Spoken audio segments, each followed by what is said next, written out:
क्या आपने कभी सोचा है कि एक पार्टी किसी की जिंदगी की पूरी दिशा बदल सकती है, रिश्तों को जोड़ भी सकती है और तोड़ भी? आज की कहानी ऐसी ही है, जहां प्यार, गुस्सा, साजिश और ग्लैमर सब एक साथ टकराने वाले हैं। आगे बढ़ने से पहले, अगर आप ऐसी ही दिलचस्प और चौंकाने वाली कहानियां रोज देखना चाहते हैं, तो अभी इसी वक्त चैनल को सब्सक्राइब कर लीजिए, ताकि कोई भी नया मोड़ आपसे छूट ना जाए। अब चलिए शुरू करते हैं इस कहानी को, जो पहले से कहीं ज्यादा भव्य, पहले से कहीं ज्यादा ड्रामेटिक और पहले से कहीं ज्यादा इमोशनल होने वाली है। न्यू ईयर की पार्टी, चौहान हाउस की रौनक और उस पार्टी में एंट्री करने वाला एक ऐसा कपल जिसे देखकर हर किसी की नज़र ठहर जाए। जी हाँ, देव और वसुधा दोनों इस वक्त चौहान हाउस पहुंच चुके हैं, वो भी बिल्कुल एक नए जोड़े की तरह। दोनों इतने सजे धजे, इतने कॉन्फिडेंट और इतने अलग अंदाज में दिखाई दे रहे हैं कि देखने वाले भी हैरान हैं और घर के लोग भी। देव का रॉयल अंदाज, वसुधा की सादगी में छुपी खूबसूरती, दोनों मिलकर जैसे ये बता रहे हों कि चाहे हालात कैसे भी रहे हों, जब दो लोग साथ चलने का फैसला कर लेते हैं तो दुनिया की कोई भी ताकत उन्हें अलग नहीं कर सकती। लेकिन क्या वाकई ऐसा है? क्या ये साथ हमेशा के लिए है, या फिर ये सिर्फ तूफान से पहले की शांति है?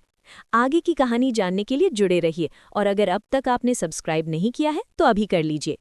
अब जरा पीछे चलते हैं और समझते हैं कि आखिर ये सब हुआ कैसे। चंद्रिका ने बड़े शौक और पूरे ठाठ बाट के साथ न्यू ईयर पार्टी का इनविटेशन भेजा था। उसका मकसद साफ था, देव को अपने घर बुलाना, उसे एक बार फिर अपनी दुनिया का हिस्सा बनाना। लेकिन जब देव को ये इनविटेशन मिलता है तो वो साफ मना कर देता है। वजह बताता है कि उसकी तबीयत ठीक नहीं है। बाहर से देखने में ये एक सीधा साधा बहाना लगता है, लेकिन चंद्रिका देव को अच्छी तरह जानती है। उसे समझ में आ जाता है कि बात सिर्फ तबीयत की नहीं है, बात उससे बचने की है। जैसे ही चंद्रिका को ये पता चलता है कि देव ने पार्टी में आने से मना कर दिया है, उसका गुस्सा और उसकी जिद दोनों जाग जाते हैं। वो सोचती है कि अगर देव खुद नहीं आएगा तो वो खुद ही उसके घर पहुंचेगी, और यही होता है।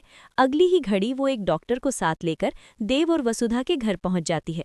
बाहर से देखने वालों को लगता है कि वो सिर्फ चिंता के चलते आई है, लेकिन अंदर ही अंदर उसकी मंशा कुछ और ही है।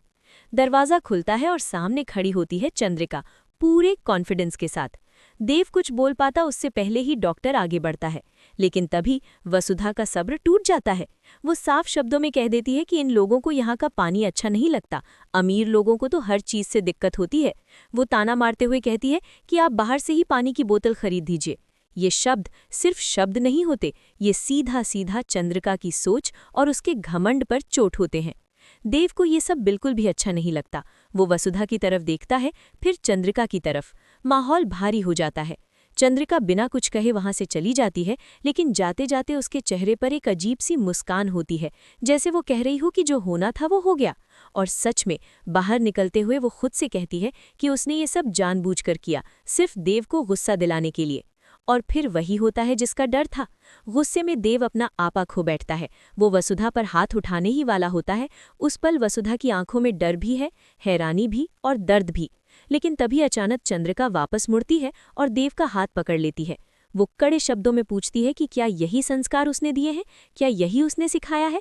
उस एक पल में जैसे देव को अपनी गलती का एहसास हो जाता है। उसका हाथ रुक जाता है, माहौल एकदम शांत हो जाता है। चंद्रिका वहां से चली जाती है, लेकिन उसके जाने के बाद जो होता है वो और भी ज्यादा दिल को छू लेने वाला है। देव खुद को संभाल नहीं पाता। वो गुस्से में खुद को थप्पड़ मारता है, खुद को कोसता है। उसे एहसास होता है कि वो क्या करने जा रहा था। वो वसुधा के सामने हाथ जोड़कर माफी मांगता है, कहता है कि आज के बाद वो उसकी मर्जी के बिना कुछ नहीं करेगा, कोई फैसला अकेले नहीं लेगा। वसुधा की आंखों में आंसू होते हैं, लेकिन कहीं ना कहीं एक उम्मीद भी होती है कि शायद अब सब ठीक हो जाएगा। अगर आपको भी लगता है कि रिश्तों में समझ और इज्जत सबसे ज़रूरी होती है, तो इस कहानी से जुड़े रहिए और चैनल को सब्सक्राइब करना मत भूलिए। दूसरी तरफ चंद्रिका अंदर ही अंदर खुश है। उसे लगता है कि उसका प्लान काम कर गया है। उसे भरोसा है कि देव धीरे धीरे फिर से उसकी तरफ खींचा चला आएगा। अब बात न्यू ईयर पार्टी की होती है।